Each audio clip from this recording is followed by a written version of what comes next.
rekan-rekan sekalian, pertama saya menyampaikan permohonan maaf bahwa saya tidak bisa hadir dalam pembukaan pada pertemuan malam hari ini.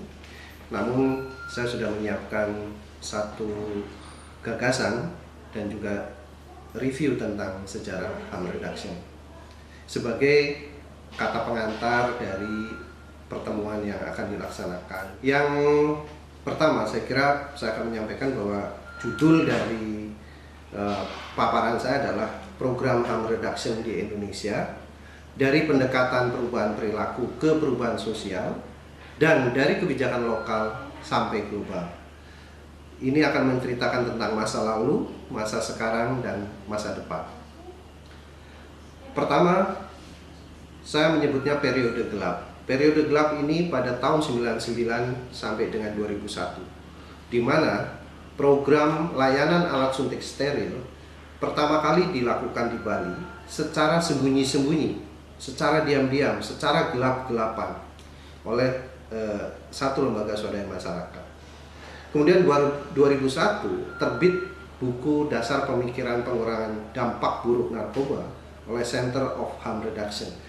Ini mulai sedikit menguak tabir gelap. Namun isu harm reduction masih belum terbuka. Meskipun masyarakat, pemerintah mulai membicarakan, tetapi ini belum terbuka secara luas. Dan lembaga donor memberikan dana kepada LSM untuk program layanan alat suntik, dan itu juga dilakukan secara tertutup dan dengan pendekatan individual. Pemerintah sendiri belum mengakui secara resmi tentang program pencegahan HIV pada kalangan pengasuh.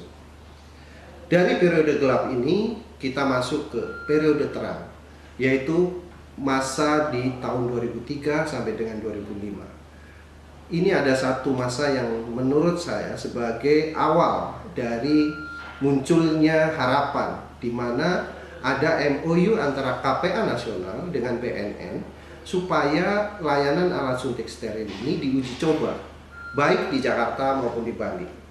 Kemudian juga ada program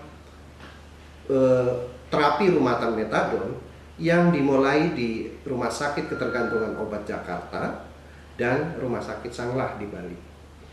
Pada tahun 2005 program layanan alat suntik steril juga diterapkan di puskesmas di DKI. Meskipun belum semua puskesmas.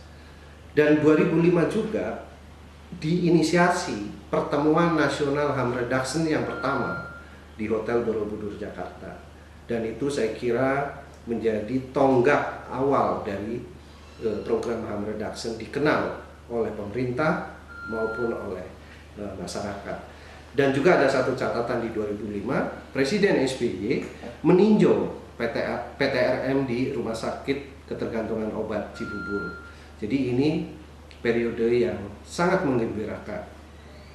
Masuk kepada periode yang ketiga yang saya sebut dengan periode pengorganisasian dan perluasan layanan. Tahun 2006 perluasan layanan alat suntik steril diterapkan di 60 puskesmas di DKI dan Jawa Barat. Sebuah prestasi yang menggembirakan sebenarnya.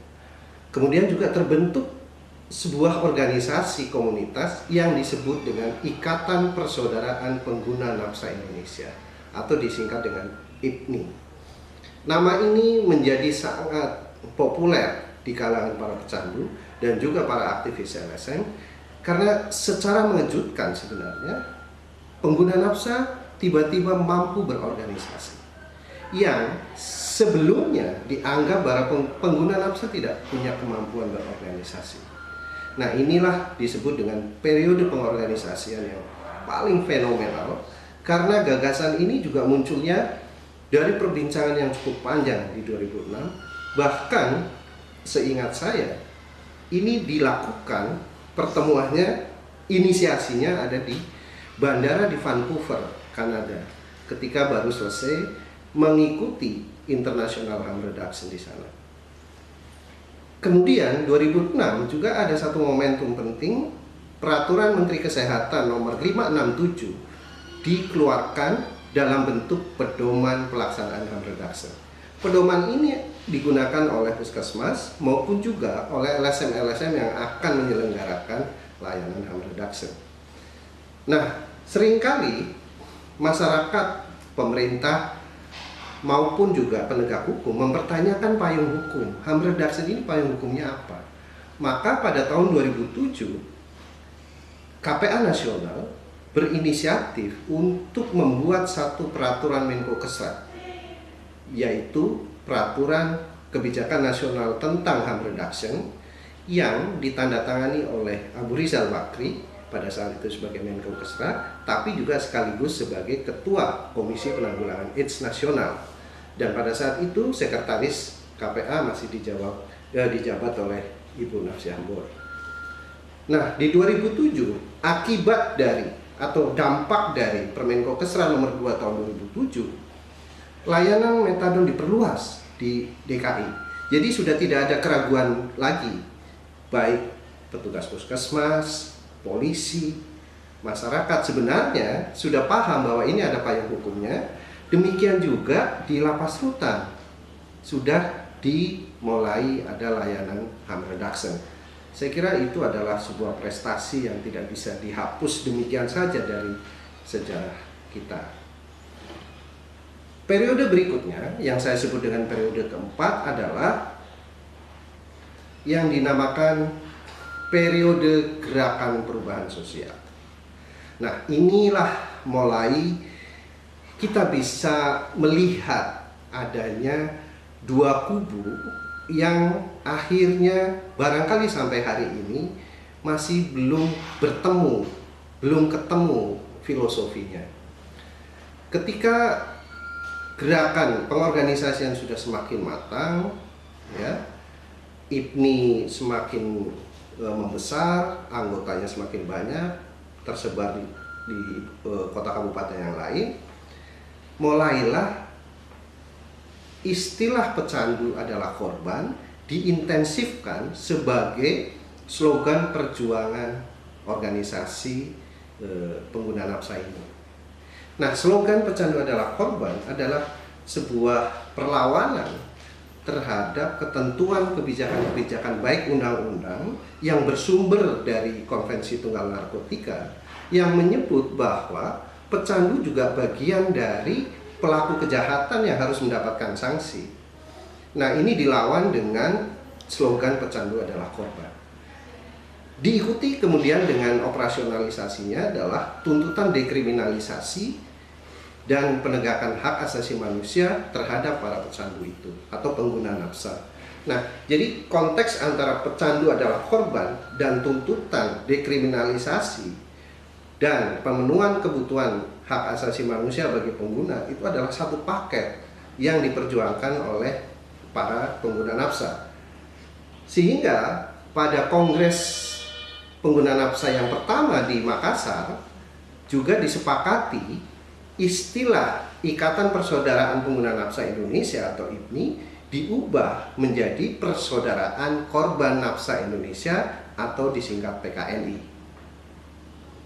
Nah, 2009 karena perjuangan aksi damai di semua forum, semua pecandu, semua pengguna nafsa berteriak tentang pecandu adalah korban, dekriminalisasi terhadap pengguna nafsa, hak asasi pengguna nafsa harus dipenuhi, maka bentuk dari tuntutan itu adalah perubahan Undang-Undang Narkotika tahun 97,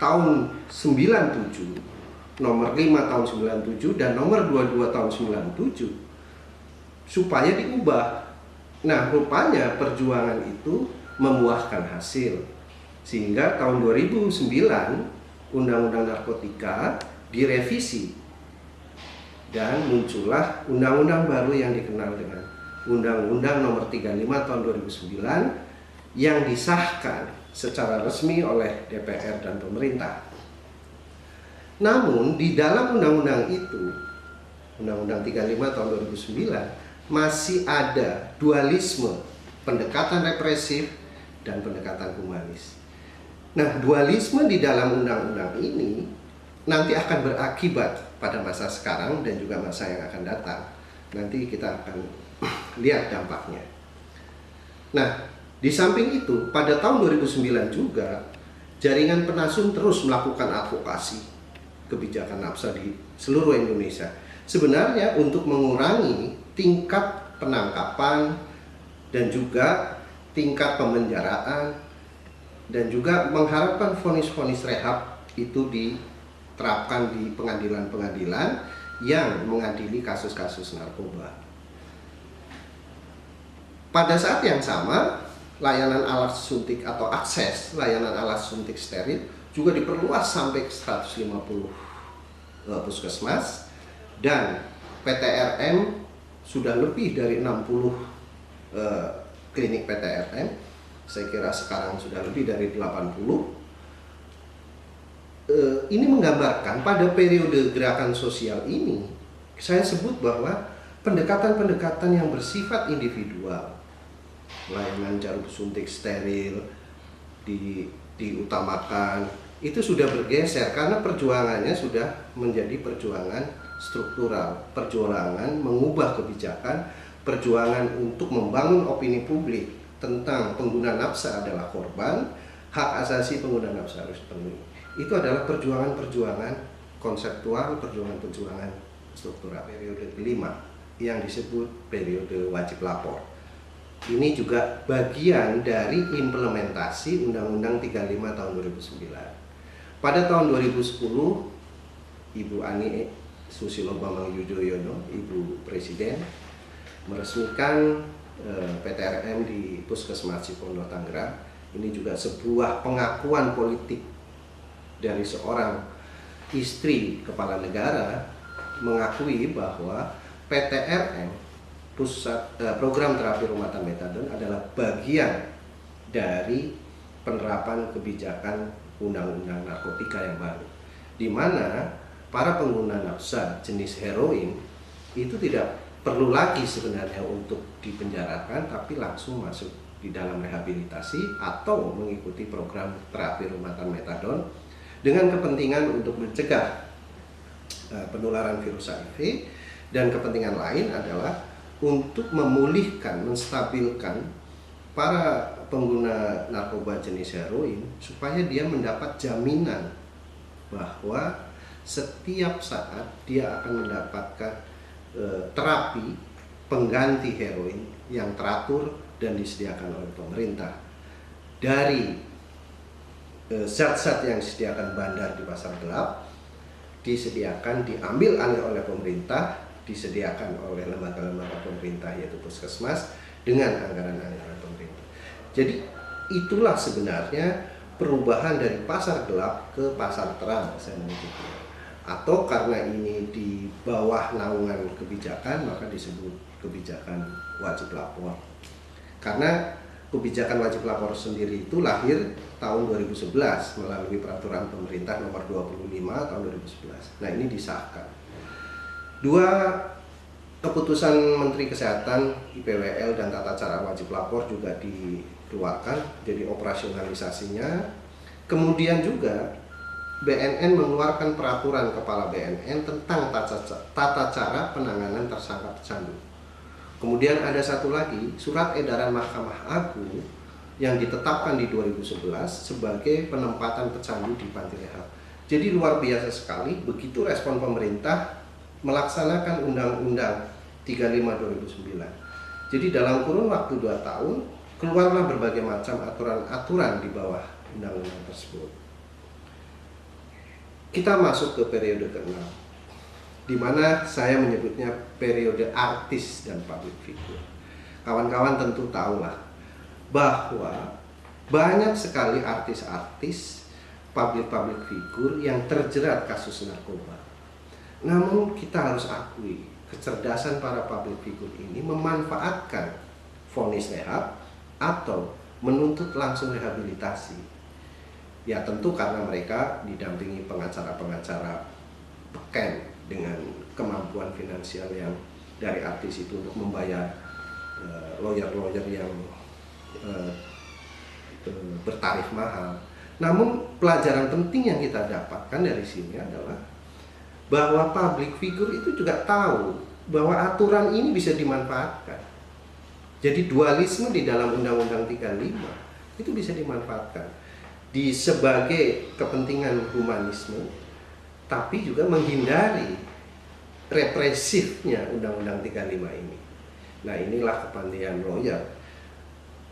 Keuntungan lain atau dampak lain dari ini, masyarakat atau publik mulai sadar betul juga ya bahwa pengguna nafsa ini memang bukan pelaku kejahatan. Siapa bilang Yoyo Padi sebagai pelaku kejahatan? Siapa bilang Sami Krispati sebagai pelaku kejahatan? Siapa bilang Gary Ishak sebagai pelaku kejahatan? Siapa bilang Roy? Nah, pasti persepsi orang tentang artis-artis ini adalah sebuah orang-orang yang bergerak atau bekerja di dunia seni, tentu bukan orang-orang yang seperti penjahat, perampok, pencuri, koruptor, kan enggak juga. Nah, inilah pelajaran-pelajaran penting yang periode ini kemudian kita bisa tahu kira-kira masyarakat kecil bisa nggak sih memanfaatkan celah di dalam Undang-Undang 35 2009 ini. Ya, inilah bagian dari tantangan kita bersama.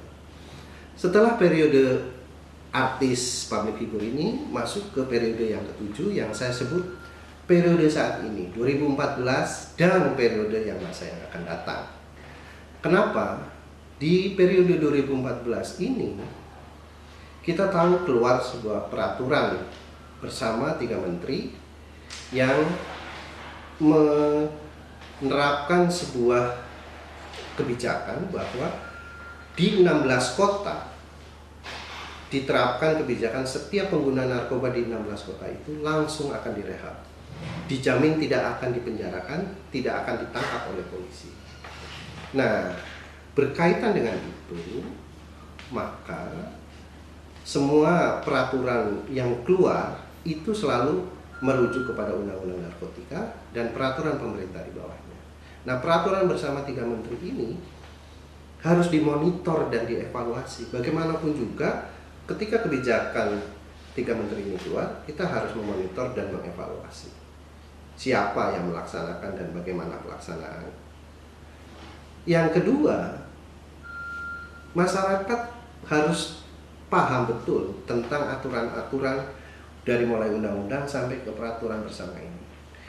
Pemahaman masyarakat tentang aturan-aturan ini tujuannya adalah untuk mempertahankan diri, untuk membela diri jika terjadi penyelewengan kewenangan baik oleh penegak hukum maupun oleh petugas-petugas kesehatan. Sehingga masyarakat juga melek hukum, melek aturan hukum, melek mekanisme hukum, melek tuntutan bela diri, sehingga dia tidak diperas oleh siapapun. Nah, yang ketiga saya kira bagaimanapun program ini yang dikeluarkan oleh 3 menteri ini, disepakati oleh 3 menteri ini, punya anggaran belanja negara yang bersumber dari APBN. Nah, ini harus diawasi. Transparansi dari anggaran itu menjadi bagian dari kewajiban kita. Itu uang masyarakat, uang rakyat, akan digunakan untuk implementasi program, tapi bagaimana kita mengawasinya? Nah, itu periode 2014 ini. Tetapi kita harus ingat, untuk masa depan yang lebih baik, untuk kehidupan dan kedaulatan negara Republik Indonesia yang lebih baik, ada satu yang harus diingat oleh kawan-kawan, yaitu biang kerok penyebab adanya kampanye hitam tentang narkoba itu bersumber dari Konvensi Tunggal Narkotika tahun 1. Sekali lagi saya ingatkan bahwa biang kerok dari penyebab adanya kampanye hitam yang berakibat dari pendapat masyarakat tentang narkoba itu jelek, pengguna itu jahat, itu sebenarnya bersumber dari Konvensi Tunggal Narkotika tahun 61. Maka hanya ada satu kata sebenarnya, cabut Konvensi Narkotika 1961.